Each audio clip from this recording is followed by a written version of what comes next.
जय श्री राम जी। आज का मेरा टॉपिक बहुत ही अहम है, क्योंकि अपने हिंदुस्तान में, अपने भारत देश में ये एक नियम सा बन गया है हर घर में कि सुबह शाम की पूजा हम जरूर करते हैं। 99% घरों में, मेरे हिसाब से तो सभी घरों में ये पूजा की जाती है।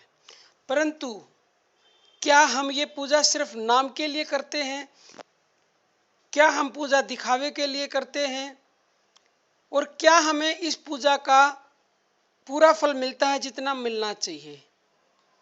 अगर हमें फल नहीं मिलता तो उसका कारण क्या है? फिर तो ये वही बात हो गई कि ना से तो हाँ बढ़िया है कि हाँ भाई सुबह शाम 2 मिनट हमने भगवान को याद तो कर लिया, ना से तो बढ़िया ही है। तो आज के वीडियो में मैं आपको यही बताऊंगी कि किस तरह से हम भगवान की सुबह शाम की पूजा करें। चाहे आप वो 2 मिनट करते हैं, चाहे 10 मिनट करते हैं, चाहे आधा घंटा करते हैं, जिसके पास जितना समय है अपनी सुविधा के अनुसार। मैं ये नहीं कहती कोई 1 घंटा करो, 2 घंटे करो, जितना जिसके पास समय है। तो वो किस प्रकार से करेंगे तो आपको फल उसका 100 गुना ज़्यादा मिलेगा। तो चलिए शुरू करते हैं।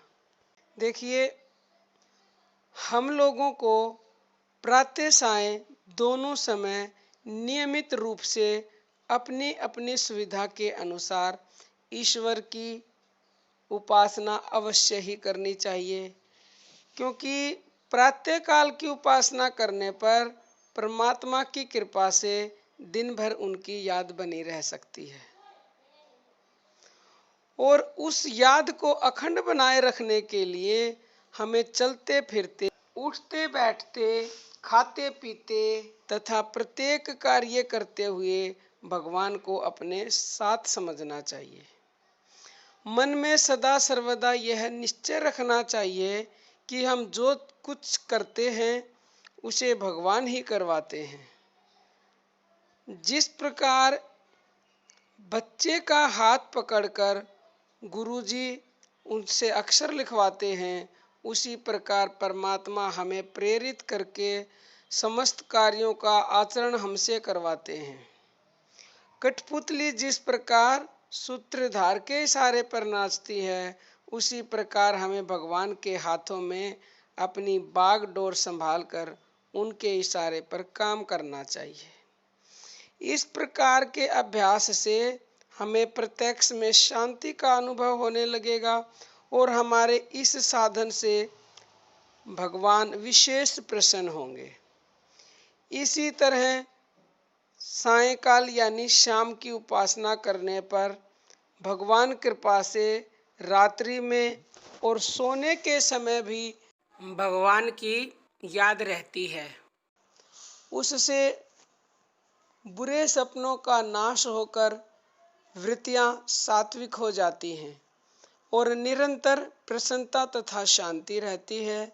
इसलिए हमें अपने मस्तक पर प्रभु का हाथ समझकर सदा आनंदित रहना चाहिए और भोग, आराम, पाप, आलस्य तथा प्रमाद आदि को मृत्यु के समान समझकर अपने जीवन के क्षणों का उपयोग उत्तम से उत्तम कार्यों में ही करना चाहिए।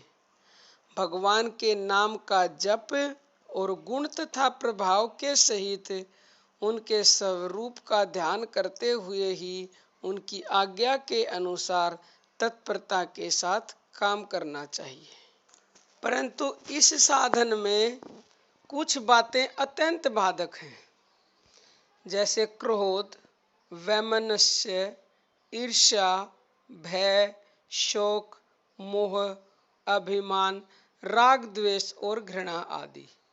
इन विघ्नों को मृत्यु के समान समझते हुए इनका हमेशा हमेशा के लिए परित्याग कर देना ही उचित है। इनसे छुटकारा पाने का मुख्य उपाय है भगवान की शरण।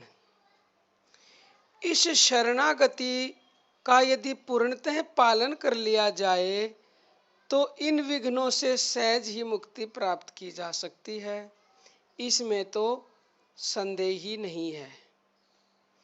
किंतु परेच्छा और अनिच्छा से जो कुछ भी प्राप्त हो उसे ईश्वर का भेजा हुआ पुरस्कार मानकर प्रसन्न होने से भी इन विघ्नों से छुटकारा हो सकता है। मन के प्रतिकूल जो कार्य होता है उसे दैव इच्छा यानी भगवत इच्छा से होने वाला मान लें तो ये सभी के सभी विघ्न नष्ट हो सकते हैं। जब कोई कार्य हमारे मन के प्रतिकूल हो तो हमें समझना चाहिए कि इसमें निश्चय ही भगवान का हाथ है। यह उनकी हम पर बड़ी भारी दया हो रही है कि वे सब कुछ जानते हुए भी आज हमारे हित के लिए हमारी परीक्षा ले रहे हैं। अब हमें सावधान रहना चाहिए कि कहीं हम उस परीक्षा में फेल ना हो जाएं। इस प्रकार जो उस स्थल पर भी आनंद का ही अनुभव करता है वही वास्तविक भक्त है।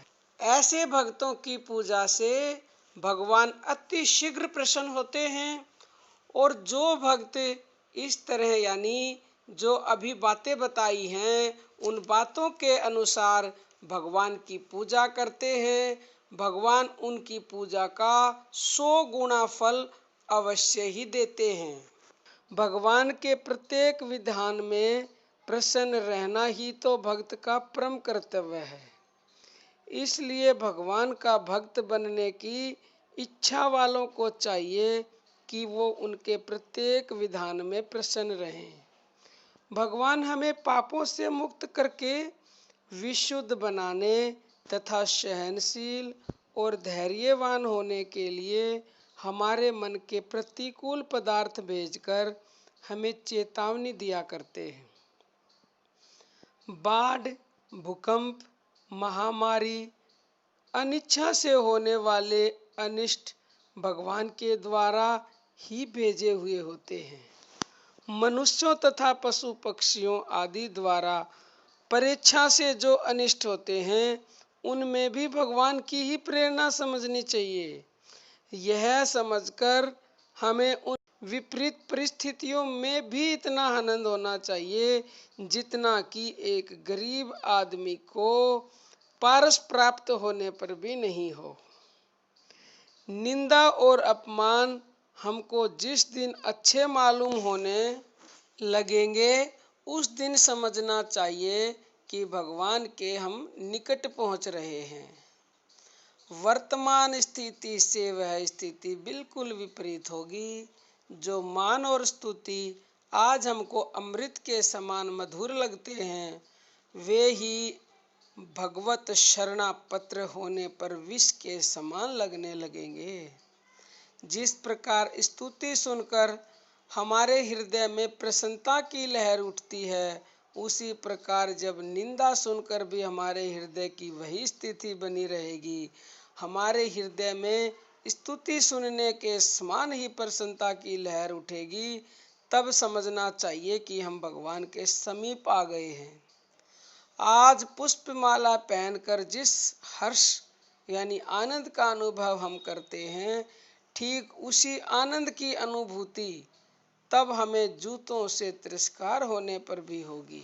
तो जितनी भी बातें मैंने अभी आपको बताई हैं इन सब को अपने दिल में रख के साफ मन से भगवान की पूजा सुबह करेंगे तो सुबह की हुई पूजा से पूरे दिन भगवान का हाथ आपके सिर पे रहेगा, मस्तक पर रहेगा। और जब आप शाम को पूजा करेंगे दिल से इन सब बातों को ध्यान रख के तो शाम की हुई पूजा अगले दिन की आप जब तक पूजा करेंगे जब तक पूरी रात आपके साथ भगवान का आशीर्वाद रहेगा। और आप ऐसा करके देखें और आपको फ़ायदा ज़रूर होगा। आज के लिए इतना ही। जय श्री राम।